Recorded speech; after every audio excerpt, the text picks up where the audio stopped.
dizendo, né? Ah, Pedro renegou Cristo repreendeu Pedro, porque o Satanás estava usando Pedro. Cara, se você for ver, cara, Pedro, ele é o cabeça. A perseguição é mais quem? A Pedro.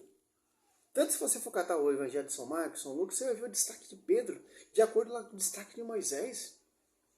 Sim, Pedro renegou Cristo sim, porque Pedro não tinha o Espírito Santo, como dizia Atos Apóstolos ali 4, 8. Atos Apóstolos 2 desceu o Paráclito, a igreja se tornou pública. E tinha pessoas de várias nações ali que entendiam com sua própria língua materna. Para quê? Para não ter essa divisão. Mas vamos até onde vai esse pastor? A mesma visão do Rodrigo Silva, do Augusto Nicodemos, essas igrejas vindo de homens. Nossas vidas. A nossa fé e a nossa esperança em um homem falho, que negou Jesus, que naquele mesmo instante foi inspirado pelo diabo. Ah, mas isso foi antes de Pentecoste. Depois, lá em Gálatas, Paulo repreende Pedro, face a face, porque ele havia se tornado repreensível. Por quê? Porque eles estavam negando a verdade do Evangelho. E aí, algo interessante, porque se fosse para alguém ser o Papa dos gentios, seria Paulo. Primeiro, porque ele escreveu quase todo o Novo Testamento. Segundo, que ele que repreende Pedro. Terceiro, quando eles se reúnem, Pedro e Paulo acabam dividindo. Não todo. O Evangelho de São Marcos, o Evangelho de São Lucas, que era discípulo do apóstolo Paulo, o Evangelho de São Lucas, e o Evangelho de São Marcos era discípulo de Pedro. Não foi o apóstolo Paulo que escreveu quase tudo, não, meus queridos. Viu como esse cara, a pregação fajuta desses pastores? Sim, porque Paulo não pode ser o Papa, porque Paulo não teve a revelação. Paulo, ele fala, ele é o último menor dos apóstolos em 1 Coríntios 15 ali, e perseguiu a igreja de Cristo. Então tem uma igreja. O apóstolo Paulo perseguia quem? Os apóstolos 9 ali. Por que Cristo aparece a ele? Por que? Saulo, por que tu me persegue? Se ele estava perseguindo os cristãos. Agora você vê qual é a verdadeira igreja. Se Pedro fosse tão falho assim, Cristo não tinha confiado a ele a chave de ligar e desligar. Então, se você for tirar esse mérito de Pedro, então você pode jogar a Bíblia fora. Porque o Novo Testamento todinho ali passou por jurisdição dele. Por quê? Porque ele é o Papa, porque ele é o pastor. Que pastoreia, que apacenta. Tanto que o apóstolo Paulo, quando ele se converteu, ele teve que ir lá em Jerusalém ser reconhecida a graça pelo bispo universal. O bispo de Jerusalém, Tiago, e o bispo universal é Pedro. Para se reconhecer, para ter autoridade de pregar. E tanto quando ele se converteu, foi batizado pelo membro do corpo da igreja, Ananias, e recebeu o Espírito Santo. Por que isso não encheu logo ele do Espírito Santo? Porque na igreja protestante. Interessante, né? E quando o apóstolo Paulo se converteu, a igreja já tinha uma igreja fundada, a igreja já estava estabilizada. Você está entendendo? Então, não tem como. O apóstolo Paulo, nem um dos 11 apóstolos poderia ser o pastor, porque a revelação só foi a quem? Mateus 16. A Pedro. Estavam os 11 ali. Só um teve a revelação.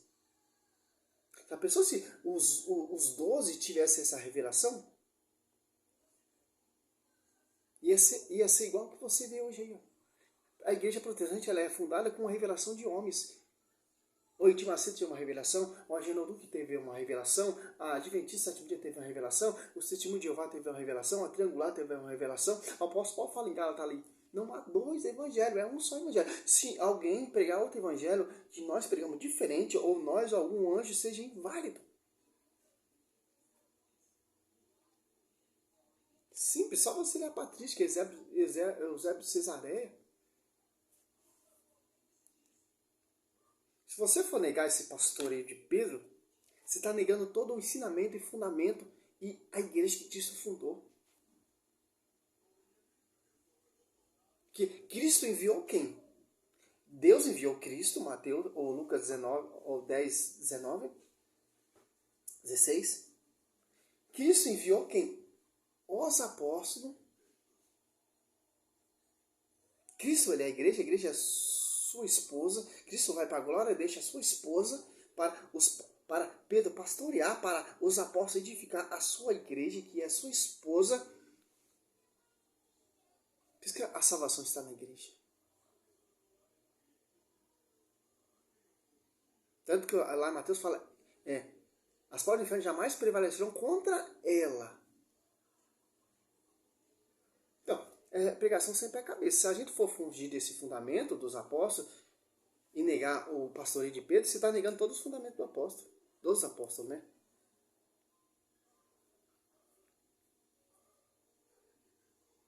O cara quer defender uma coisa que nem consegue defender. Terceiro, quando eles se reúnem, Pedro e Paulo acabam dividindo as suas missões e Pedro fica com Jerusalém e Paulo para os gentios, que somos nós. Se era para ter algum papa sobre nós, deveria ser Paulo. Mas eles não aceitaram isso de maneira alguma. Tanto é que Paulo diz assim: quem é Apolo? Paulo é o apóstolo. Quem é Paulo? Quem somos nós? Servos. Nada de sumo pontífice. Nada de o sumo padre, o romano pontífice. A sua santidade. Aqui ele já está mudando. É 1 Coríntios.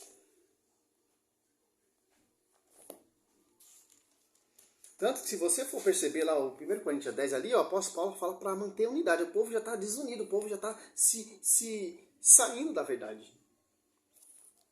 Ele vai dizer aqui, ó, e lembra também aqui, ó. 1 Coríntios 13, 12. Refiro-me a fato, entre vós, se eu usar essa linguagem, eu sou discípulo de Paulo, eu de Apolo, eu de Cefa, eu de Cristo. Então estaria Cristo dividido? Paulo que foi crucificado por vós, em nome de Paulo que fosse batizado. Quer dizer que ali já está tendo uma divisão. Mas já vai, tá? Está tendo uma divisão ali, ó. Uns queriam ser discípulo de Paulo, outros queriam ser discípulo de Pedro, outros queriam ser discípulo de Apolo. É uma só unidade. É sobre o fundamento dos apóstolos, sobre o pastoreio de Pedro. Aquela discussão que Pedro está tendo ali com o apóstolo Paulo, simplesmente em Concílio Atos Apóstolos 15, ali está tendo uma discussão também. Pedro bota a casa em dia. Concílio é para isso, para discutir as ideias. Jamais Pedro passou por cima do apóstolo Paulo e o apóstolo Paulo jamais passou por cima de Pedro. Interessante, né? Aqui, ó. Simples. Entre si a revolta de Coreia ali, 1 Coríntios 11 ali, ó. Que está acontecendo divisão. O apóstolo fala em Coríntios, tem que ter unidade. Então, Filipenses 2, a igreja de Cristo ela é uma igreja unida. Tanto que a patrística já mostra como os pais da igreja são unidos. O cara cata um texto lá em Gálatas 2, 11, 12, e já pula para o 1 Coríntios 11 em diante. Se ele tem que defender uma tese, não costurar a escritura. Não prova nem em Mateus 16, não prova nem lá em Gálatas 2, não prova nem em Romanos, 1 Coríntios 1, os seus argumentos.